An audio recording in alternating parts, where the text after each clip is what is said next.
नमस्कार, New York company में आपका स्वागत है। मैं हूं आशीष वर्मा और न्यूयॉर्क कंपनी में आज हमारे रडार पर रहने वाली है जो कंपनी इंटरेस्टिंग है। बहुत लोग इस कंपनी के बारे में बहुत ज्यादा जानते नहीं होंगे, तो मजा आएगा बातचीत करके। हमारे साथ जेन टेक्नोलॉजीज के सीएमडी साहब मिस्टर अशोक अतलूरी जी जुड़ेंगे कार्यक्रम में आगे। लेकिन उनसे बातचीत करने से पहले क्विकली इंडियन मार्केट्स का एक चेक ले लीजिए। आज भारतीय बाजारों के लिए आज से एक मजबूती का दिन आपकी स्क्रीन पर।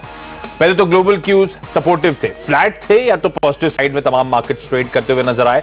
उसके चलते शुरुआत बेहतर हुई और अब तो दिन भर मोमेंटम धीरे धीरे पिकअप हो रहा है। वोलेटाइल सेशंस है लेकिन मोमेंटम पिकअप हो रहा है। ऑलमोस्ट दिन के हाईज पे भारतीय बाजार इस समय आपको ट्रेड करते हुए, कामकाज करते हुए नजर आएंगे। आधे से 2.5% के आसपास की बढ़त है। सेंसेक्स में 170-175 अंक की मजबूती।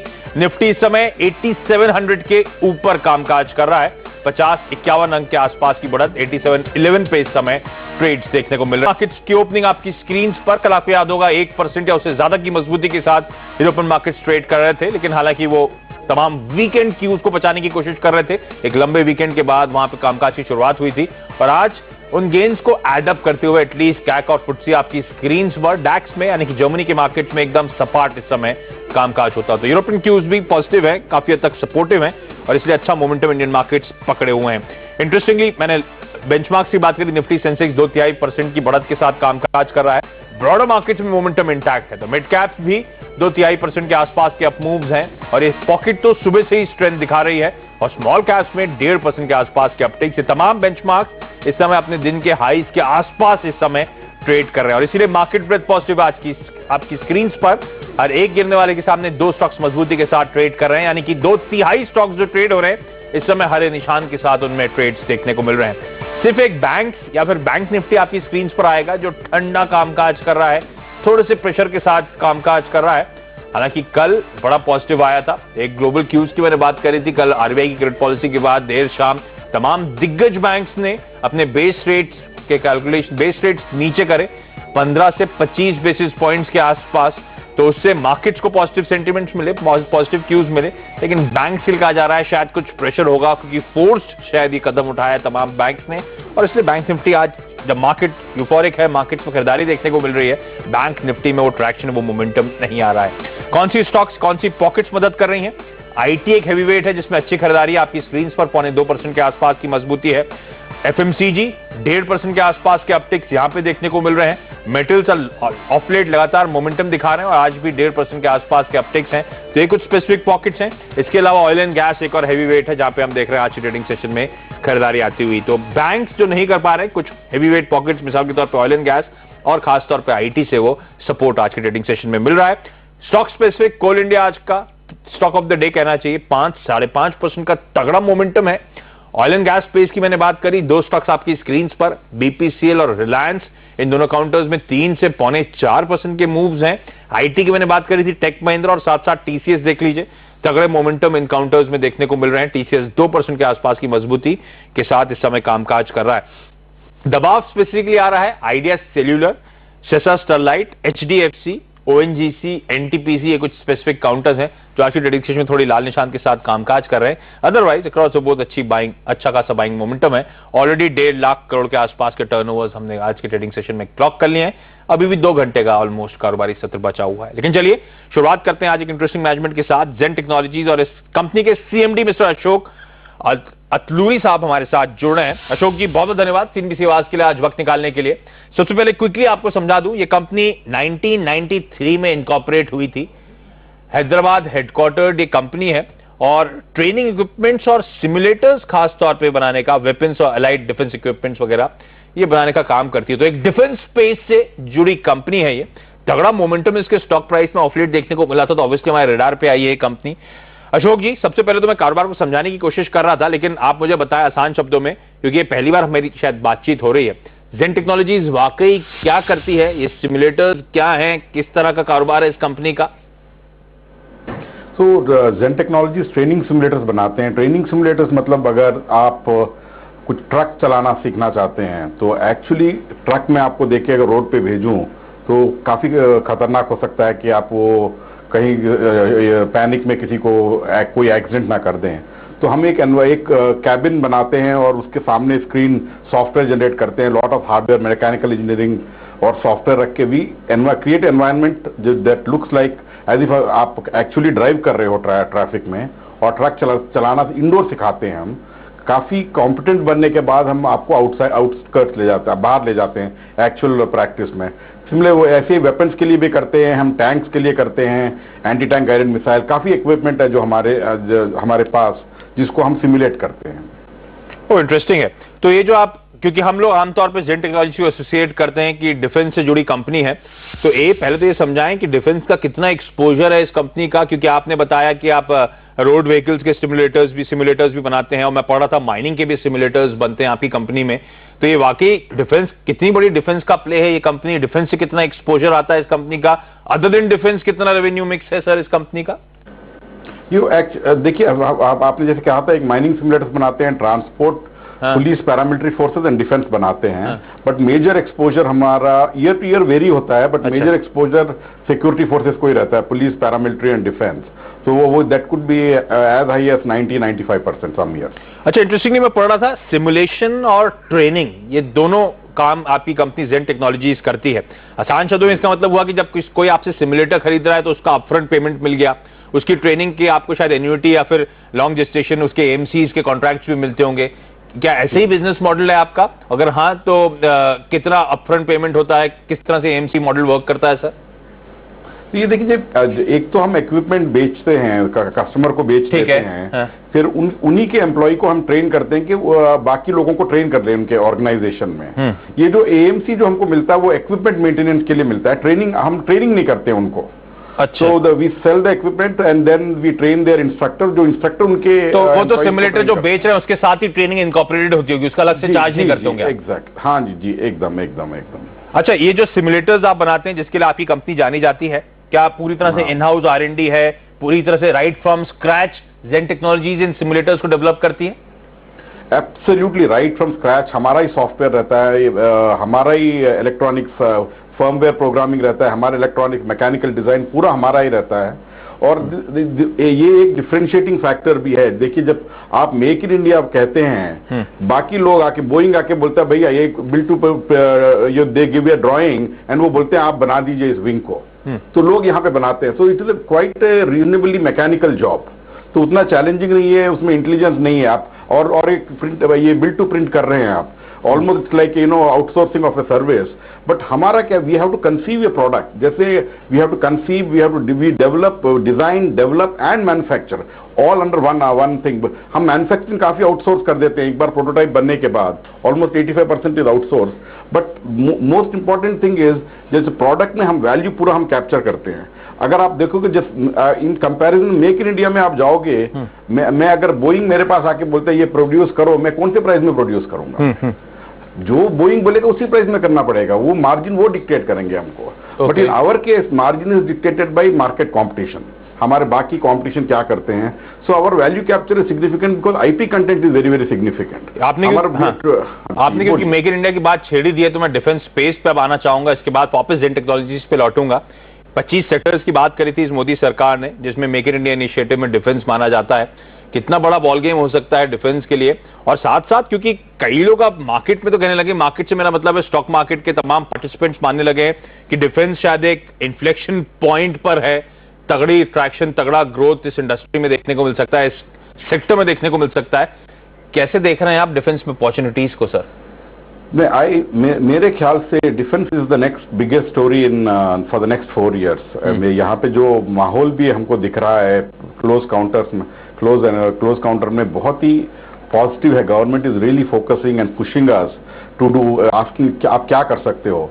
और अगर कोई, इनफैक्ट ये ओपन इन्विटेशन है, if you are a smart company you should probably look at defence, because defence में इतने अपॉर्चुनिटीज आने वाले हैं। और government will give preference to companies that develop and design in India. अगर आप प्रोडक्ट यहीं पे इनोवेट कर सकते हैं, अगर इस और in comparison to foreign company आपको डेफिनेटली प्रेफरेंस मिलेगा। सो ये इससे पहले नहीं होता था। अच्छा अशोक जी, आपने एक इंटरेस्टिंग वर्ड यूज करा, जिस तरह का माहौल दिख रहा है, क्या वाकई ऑन ग्राउंड सिचुएशन इंप्रूव हो गई है? जो आपको माहौल लग रहा है तब्दील हो गया है, बेहतर हो रहा है? क्या ऑर्डर्स वापस आना शुरू हो चुके हैं? बॉल रोलिंग ऑलरेडी हो चुकी है?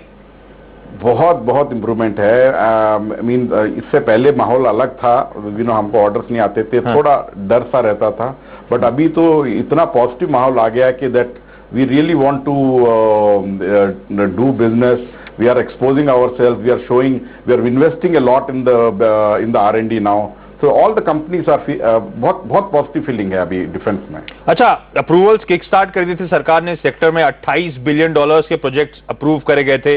अब कई लोग मान रहे हैं अगले एक दशक में यानी कि नेक्स्ट डिकेड में करीब $250 बिलियन के आसपास की अपॉर्चुनिटी आ सकती है ज़ेन टेक्नोलॉजीज के लिए। एक तो क्या वाकई इतनी बड़ी अपॉर्चुनिटी यहां पे अगले 10 सालों में खुलती हुई नजर आएगी इस स्पेस में, और ज़ेन टेक्नोलॉजीज के लिए कितना बड़ा एड्रेसेबल मार्केट है, कितना फायदा हो सकता है, सिमुलेटर्स का मार्केट कितना बड़ा है, ऑफ रेट किस दर से ग्रो कर रहा है सर? ये देखिए, जो भी इक्विपमेंट है हमारे पास उसके लिए एक्चुअल इक्विपमेंट यूज करना बहुत मुश्किल हो जाता है। जैसे missiles, anti tank guided missile है, समझिए एक एक मिसाइल 8 लाख रुपए रहता है, तो उस पर प्रैक्टिस करना बहुत ही एक्सपेंसिव हो जाता है। So most of the equipment वो सिमुलेटर पे प्रैक्टिस करना चाहेंगे।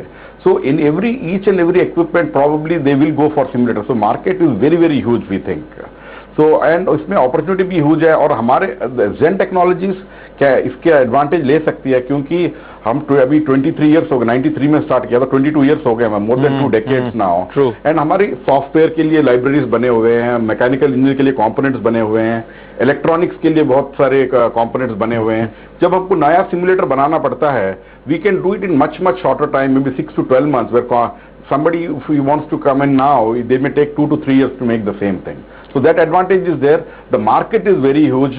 In fact, जो हमारे R&D के प्रोडक्ट्स हैं, 7 प्रोडक्ट्स बने हुए हैं जिसके लिए अभी गवर्नमेंट की रिक्वायरमेंट है, तो टेंडर्स आए नहीं है, मगर टेंडर्स आएंगे। So that's a very very huge requirement. अच्छा, क्योंकि अपॉर्चुनिटी बहुत बड़ी है, एड्रेसेबल मार्केट आप जैसी कंपनी से बहुत बड़ा है, तो ज़ेन टेक्नोलॉजी के केस में एक चीज जानना चाहूंगा, इससे पहले मैं ब्रेक लूं। आपके केस में आपके की कॉम्पिटिटर्स कौन से हैं, और क्या ज़ेन टेक्नोलॉजीज का सिमुलेटर्स के मार्केट में ही क्या कोई सिग्निफिकेंट मार्केट शेयर है आपका? देखिए, अभी मार्केट शुरू हुआ है, so talking about market share, because हमारा देखिए लास्ट ईयर 46 करोड़ था, तो ये उतना ज्यादा मार्केट बड़ा नहीं है अभी। So but we are expecting that the market will, आपने जो बोला था, अभी इन्फ्लेक्शन पॉइंट में है डिफेंस की requirement. Preparedness is very very high on the government agenda. So prepare होने के लिए आपको सिमुलेटर की जरूरत है। So I do think that there will be a huge requirement for this simulator. Okay, Ashok ji हमारे साथ बन रही, वक्त तो चला एक छोटे से ब्रेक का। ब्रेक पे जाने से पहले बता दूं, ज़ेन टेक्नोलॉजी जिसके हम आज बातचीत कर रहे हैं, इस कंपनी का मार्केट कैप अब 600 करोड़ रुपए का है। स्टॉक आपके सामने जिस तरह का एक्शन दिखाया है, पिछले एक साल में 10 रुपए का स्टॉक 68 रुपीज पे आपको ट्रेड करता हुआ नजर आएगा, यानी कि ऑलमोस्ट 580-600% तक के रिटर्न्स इस कंपनी के शेयर ने दिए हैं। प्रमोटर्स के इस कंपनी में ऑलमोस्ट 60% के आसपास का स्टेक है। अब तक ये कंपनी बीएसई में कामकाज करती थी, लेकिन मेरे ख्याल से बीते महीने इस कंपनी के स्टॉक्स एनएसई में भी लिस्ट हो चुके हैं, और कुछ लोगों को सरप्राइज होगा कि स्टॉक इतना नीचे कैसे ट्रेड कर रहा है। तो आपको बता दूं, हाल फिलहाल इस कंपनी ने अपने सब डिवीजन या जिसे हम स्टॉक स्प्लिट कहते हैं उसे कर रहा था। 10 रुपए की फेस वैल्यू वाले शेयर को तोड़ के 1-1 रुपए वाली फेस वैल्यू वाला शेयर बनाया था। तो 1 for 10 का स्टॉक स्प्लिट इस कंपनी ने दिया था ज़ेन टेक्नोलॉजीज में। इस कंपनी के मैनेजमेंट से और भी बातचीत करेंगे। काफी इंटरेस्टिंग बिजनेस मॉडल है जो हम आमतौर पर जानते नहीं जिस स्पेस के बारे में। तमाम इस मॉडल पर चर्चा और आगे के अपॉर्चुनिटीज पर चर्चा करेंगे। अशोक जी हमारे साथ बनेंगे।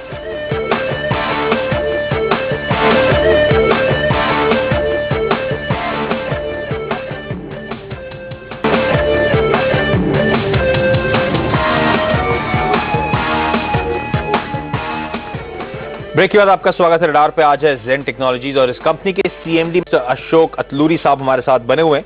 अतलूरी साहब, ज़ेन टेक्नोलॉजीज क्या प्राइमरीली डोमेस्टिक मार्केट में ऑपरेशनल है या फिर ये कंपनी कुछ एक्सपोर्ट भी करती है? अगर हाँ तो कितना परसेंटेज, किस तरह का मिक्स है? प्रिडोमिनेटली इंडिया में ही फोकस्ड है हमारा बिजनेस। हम एक 2-3 साल पहले हमने $1 मिलियन का ऑर्डर आया था साउथ अफ्रीका से, but our focus is on India. But recently Aero India जब फरवरी में हुआ था, फरवरी 2015, हमने एक we signed an MOU last year with Rockwell Collins, $11 billion American company.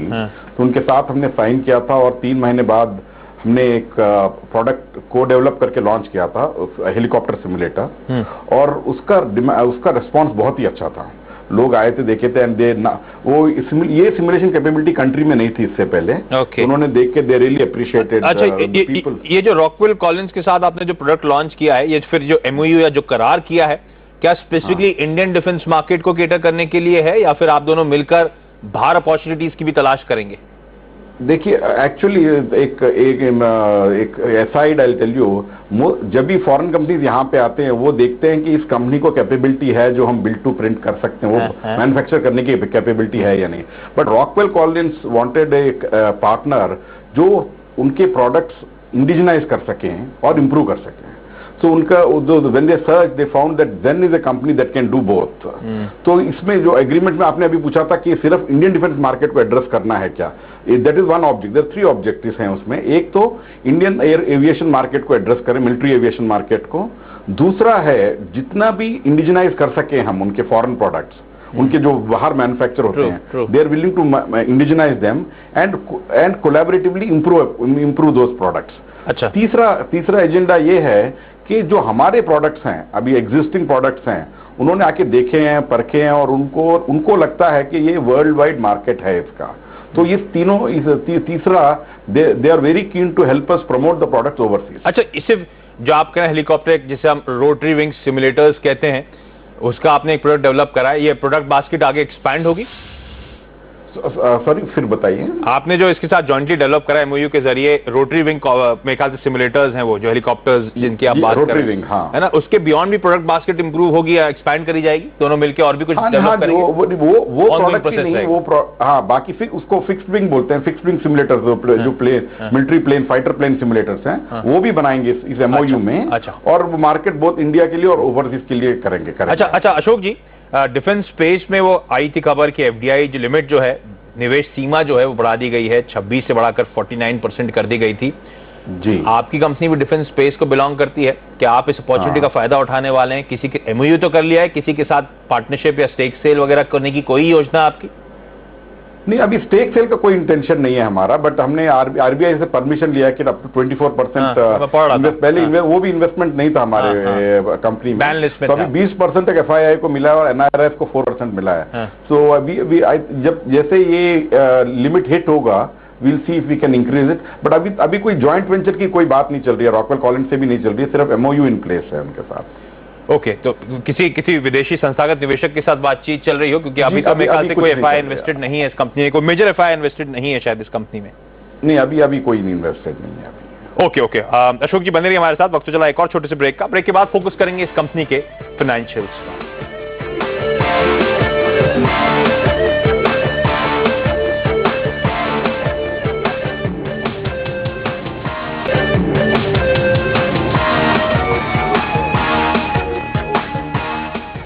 Break के बाद आपका स्वागत है रडार पे। आज है जेन टेक्नोलॉजीज और इस कंपनी के सीएमडी मिस्टर अशोक अतलूरी साहब हमारे साथ बने हुए हैं। अशोक जी, इस समय जेन टेक्नोलॉजीज की order book, outstanding order book कितनी है सर? किस तरह की विजिबिलिटी नजर आती है? और जब आप कॉन्फिडेंट है आउटलुक को लेकर, डील पाइपलाइन और डील विजिबिलिटी भी इंप्रूव हुई है क्या? नहीं, सितंबर में हमने प्रेस रिलीज दिया था, अबाउट 170 करोड़ के ऑर्डर्स पेंडिंग हमारे पास। हाँ। तो उसमें से हमने 85+ करोड़ हमने कहा था कि नेक्स्ट 2 to 3 क्वार्टर्स में एग्जीक्यूट कर देंगे। प्लान इज ऑन शेड्यूल, तो वो एग्जीक्यूशन हो जाएगा एज पर द शेड्यूल। अच्छा, आपने शुरुआत में कहा था अब आप जिस तरह की अपॉर्चुनिटीज आ रही हैं, इन्वेस्टमेंट करना चाहते हैं, R&D कैपेबिलिटीज को एनहांस करने की कोशिश है, क्या प्लान्स हैं? केपेक्स के फ्रंट पे, R&D के फ्रंट पे कितना खर्च करने की योजना है? कितना एनहांस करेंगे? कितनी लागत आएगी? नहीं, हम R&D पे तो typically we spend around 20 crore in a year. I think that expenditure has been continuing. एक 5 करोड़ इधर उधर होता है, क्योंकि हम as a percentage of sales नहीं करते। हमारा एक्सपेंडिचर अपॉर्चुनिस्टिकली होता है, कुछ अपॉर्चुनिटी मिलता है, we go after that opportunity. So I think that is a very big opportunity for us. और ये another thing we are focusing is on exports के ऊपर हम बहुत फोकस कर रहे हैं। And one of the solution we are going, जैसे नाइजीरिया में देखिए, हम उनसे बोल रहे हैं कि आपको जो प्रॉब्लम है, we can create a combat training centre. हम जो हमारे सिमुलेटर्स हैं सब मिला के एक इंटीग्रेटेड सोल्यूशन दे सकते हैं कि जो आपको जो प्रॉब्लम है आप उसको टैकल कर पाएंगे। तो ऐसे ही other countries also we are talking with, not as a product. एक प्रोडक्ट सिमुलेटर बेच के हम बोल रहे हैं नहीं, हम बोल रहे हैं आपको प्रॉब्लम बताइए, हम सोल्यूशन दे देंगे by integrating all over simulator and training systems. Okay, so that is a big opportunity for us. Yeah. अच्छा, इस कंपनी की बैलेंस शीट का क्या हाल है? क्योंकि मैं देख रहा था फाइनेंस कॉस्ट तो यानी कि ब्याज का खर्च तो बेहद मिनिमल है, तो बैलेंस शीट में कितना डेट है सर, कितना कैश लेके बैठे हैं आप? हमारा देखिए, we are a cash positive company, so हमारा जो most of the debt that we are borrowing is against fixed deposit. Okay, so तो फिक्स्ड डिपॉजिट के अगर कुछ शॉर्टेज पड़ता है तो हमको कैश लिमिट्स है, हम कैश लिमिट से ले लेते हैं, but long term debt negligible है उस पर. अच्छा अशोक जी, एक दिक्कत की बात, अब स्टॉक में तो बेहद शार्प, बेहद स्ट्रांग मोमेंटम आया, पर कहीं ना कहीं वो फंडामेंटल्स अभी कैचअप नहीं कर रहे हैं. मैं ऐसा क्यों कह रहा हूं? लास्ट फाइनेंशियल्स में देख रहा था, लास्ट क्वार्टर का जो फाइनेंशियल नंबर आपने डिलीवर करा, बिक्री में 38 करोड़ से घटकर बिक्री 7.5 करोड़ रुपए के आसपास. हालांकि शायद एबरेशंस हो सकते हैं, फ्लक्चुएशंस हो सकते हैं इस कंपनी के लिहाज से, पर लगातार लॉसेस भी कंपनी क्लॉक कर रही है. ऑलमोस्ट 3 करोड़ रुपए के आसपास के लॉसेस करें इस क्वार्टर में, इससे बीते क्वार्टर में भी लॉसेस थे 6-6.5 करोड़ रुपए के आसपास के. फाइनेंशियल्स में इतनी कमजोरी क्यों सर, और कब तक मैं एक्सपेक्ट करूं इंप्रूवमेंट आएगा? एक तो एक तो बिकॉज नए गवर्नमेंट आने के बाद गवर्नमेंट का फोकस हो गया डिफेंस के ऊपर, तो एक तो वो रियलिटी चेंज हुई है हमारे लिए. दूसरा ये है कि जो हमारे जो अभी जो ऑर्डर, पेंडिंग ऑर्डर पोजीशन बहुत इंप्रूव हो गया था. पहले पेंडिंग ऑर्डर आप देखेंगे, एक साल पहले देखेंगे, सितंबर से पहले देखेंगे तो 1 करोड़ 2 करोड़ थे हमारे पेंडिंग ऑर्डर्स, वो सडनली 170 करोड़ हो गए सितंबर में. एंड उसके साथ हमारे इससे पहले एएमसीज नहीं रहते थे हमको, जो गारंटीड इनकम एवरी ईयर. तो आप देखेंगे कि उसमें 170 करोड़ में 84 crore are divided over 5 years, 15-16 crore के आ जाएंगे, जिससे हमारे almost our overheads will be taken care. आगे जाके और we are expecting the AMCs to increase, तो उससे हमारे overheads will be taken care of. And we think that there are a lot of positive changes which will be happening in the defense segment and in the company. So अच्छा, ये जो positive changes की आप बात करें अशोक जी, बहुत जरूरी है इसे क्वांटिफाई करना, क्योंकि कोई भी आदमी निवेश करेगा तो वो फाइनेंशियल्स देखेगा और उसमें ट्रैक्शन नहीं है. जब आप आउटलुक को लेकर पॉजिटिव हैं, नई सरकार के आने के बाद अपॉर्चुनिटीज इमेंस खुलने वाली हैं. पिछले कुछ साल के फाइनेंशियल्स में देख रहा था, ऑल ओवर द प्लेस है सर. मुनाफा या बॉटम लाइन के फ्रंट में तो कभी लॉसेस क्लॉक करें, कभी मिनिमल प्रॉफिट्स क्लॉक करें, कभी बहुत अच्छे प्रॉफिट्स क्लॉक करें, तो बड़ा इरेटिक है किसी के लिए भी कॉल लेना इस कंपनी के फाइनेंशियल्स पे. आपने तो अपने back of the envelope calculations, rough calculations, math जरूर वर्क करी होगी. अगले 3 सालों में जेन टेक्नोलॉजीज किस तरह की ग्रोथ टॉप लाइन में, किस तरह की ट्रैक्शन, मोमेंटम बॉटम लाइन में मैं एक्सपेक्ट करूं सर? कोई बॉल पार्क कैलकुलेशन? देखिए, एक हमारा R&D में हमारा, देखिए first of all let me describe my organisation. हमारा ऑर्गेनाइजेशन है 250 लोग हैं, उसमें almost 97 of the people are on in R&D. So this is the R&D focused organization and we create lot of products. और जो हमारा R&D एक्सपेंडिचर होता है, पिछले साल 46 करोड़ का टर्नओवर हुआ था, 20 करोड़ का R&D एक्सपेंडिचर हुआ था जो हमने राइट ऑफ कर दिया था. उसको कैपिटलाइज करके हम 15 करोड़ दिखा सकते थे प्रॉफिट, हालांकि कंजर्वेटिव प्रिंसिपल के keeping it in mind we have written it off completely and we have been. So और एक दूसरी चीज ये है कि जो भी हमने एसेट्स, ये प्रोडक्ट्स बनाए हैं, वो बैलेंस शीट पे नहीं दिख रहे हैं आपको, क्योंकि principle of conservative we have written it off. All the 7 products with lot of potential income are not being reflected in the balance sheet.